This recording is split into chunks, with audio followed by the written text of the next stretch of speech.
नमस्कार मैत्रिणींनो, सोप्या घरगुती रेसिपीमध्ये तुमचे खूप मनापासून स्वागत। आज आपण करणार आहे तोंडात टाकताच विरघळतील असे रवा बेसन लाडू। त्यासाठी हा 3 वाटी रवा घेतलेला आहे। हे 1 वाटी बेसन घेतले, अर्धी वाटी हे डेसिकेटेड कोकोनट घेतलेला आहे, 2.5 वाट्या साखर आणि ह्यामधलं 1/4 वाटी तुपाचा वापर करणार आहे। चला तर मग हे लाडू आता कसे करायचे ते बघूया। गॅसवर आपण कढई गरम करत ठेवली। कढई आता गरम झाली, त्यामध्ये पहिल्यांदा हे खोबरं आपण भाजून घेऊया।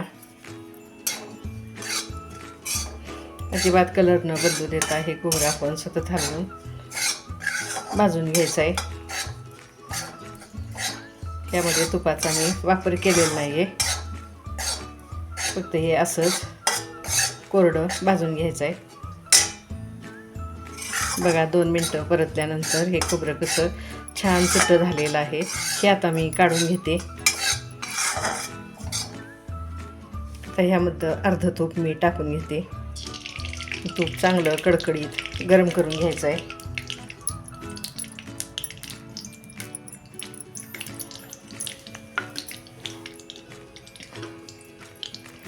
बघा तूप वितळलेलं आहे। तूप चांगलं कडकडीत गरम झाल्यानंतर रवा टाका, जेणेकरून रवा टाकल्या फुलून वरती आला पाहिजे, म्हणजे हे लाडू चांगले रवाळ होतात। थोडा रवा टाकून बघा फुलून लगेचच वरती येतोय। आता ह्यामध्ये हा रवा टाकून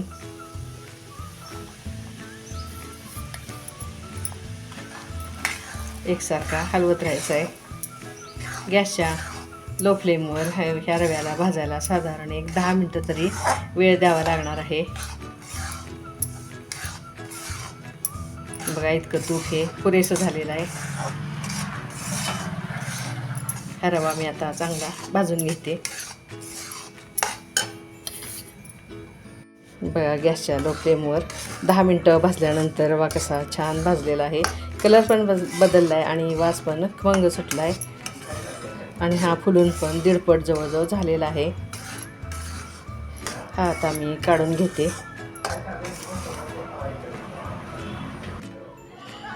आता हे बेसन भाजून घेऊया।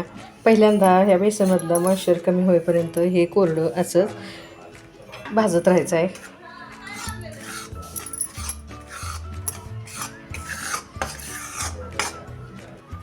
बघा 5 मिनटं कोरडं परतल्यानंतर हे कसं छान मोकळं झालेलं आहे। यामधलं मॉइश्चर कमी झाले। आता ह्यामध्ये गरजेनुसार तूप टाकून घ्यायचं आहे।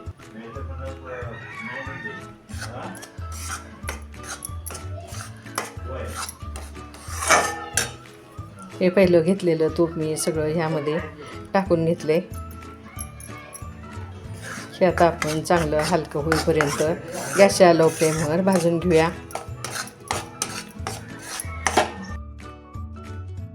बघा बेसन पण आपलं कसं छान भाजून झालेलं आहे। तूप सोडायला सुरुवात झाली आणि पीठ पण कसं हलकं झालेलं आहे। हे आता मी त्याच रव्यावर काढून घेते।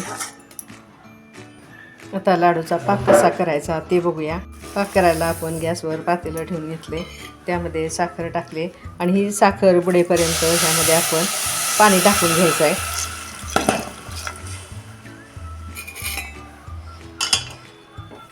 बघा साखर पूर्ण बुडलेली आहे।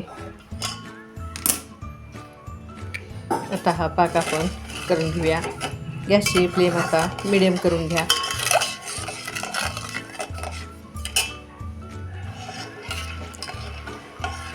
हा पाक सतत हलवून यामधली साखर विरघळून घ्यायची। बघा साखर विरघळून पाकाला आपल्या उकळी आलेली आहे। आता गॅसची फ्लेम आपण हे लो करून घेऊया। लो फ्लेमवर पाक तयार होईपर्यंत आपण हा सतत हलवत राहायचा आहे। बघूया आता पाक आपला तयार झाला आहे का। पाक तयार झाला आहे का हे कसं ओळखायचं।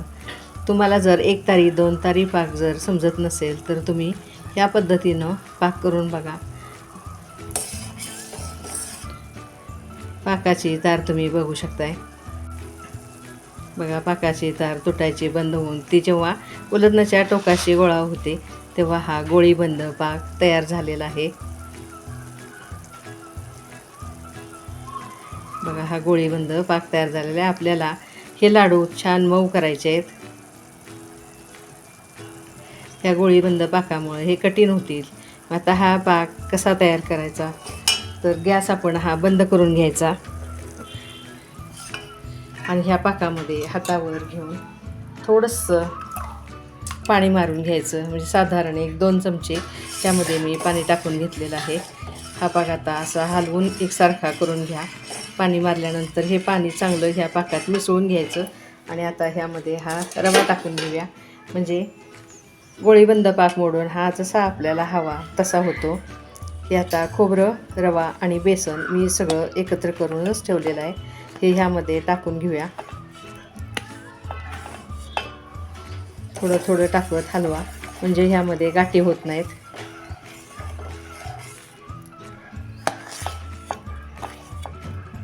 आता हे सगळा रवा मी त्यामध्ये टाकून घेते.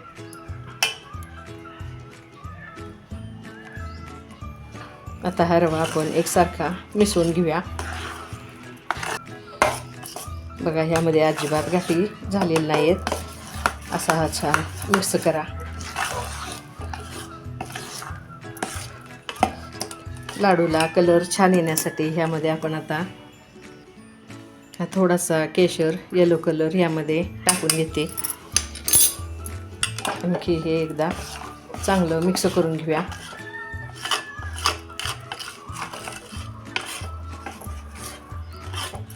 आणि हे मिश्रण असंच आपण 12 तासापर्यंत झाकून ठेवायचं आहे. 12 तासापर्यंत झाकून जरी ठेवलं तर ते मध्ये मध्ये हलवून घ्या, म्हणजे ह्यामध्ये गाठी होत नाहीत. हे आता मी झाकून ठेवते. बघा 12 तासापूर्वी आपण पाकात टाकून ठेवलेला रवा कसा छान फुलून वरती आला आहे. लाडूचा पाक तरी बघा किती छान तयार झालेला आहे. मध्ये मध्ये हलवत राहिल्यामुळं त्यामध्ये गाठी झालेल्या नाही आहेत.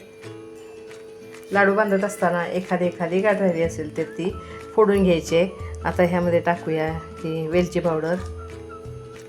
ही 2 चमचे वेलची पावडर मी टाकून घेतली आणि त्यामध्ये आता थोडं जायफळ किसून घेते.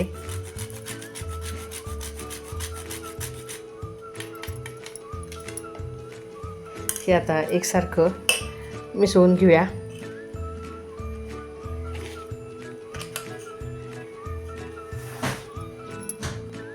हे लाडूचं मिश्रण आपण परातीमध्ये काढून घेऊया.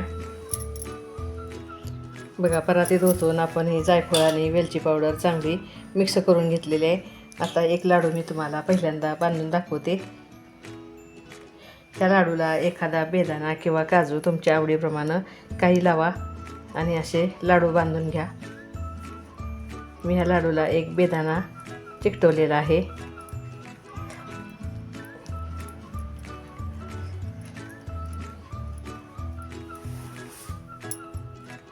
बघा हा लाडू कसा आपला छान झालेला आहे. असे करून मी आता सगळे लाडू बांधून घेते. हा लाडू तुम्हाला फोडून दाखवते, म्हणजे हा पाक कसा झाला हे तुमच्या लक्षात येईल. बघा तोंडात टाकताच विरघळतील असे हे मऊसूद आपले रवा बेसन लाडू तयार झालेले आहेत. असे करून हे सगळे लाडू मी बांधून घेते.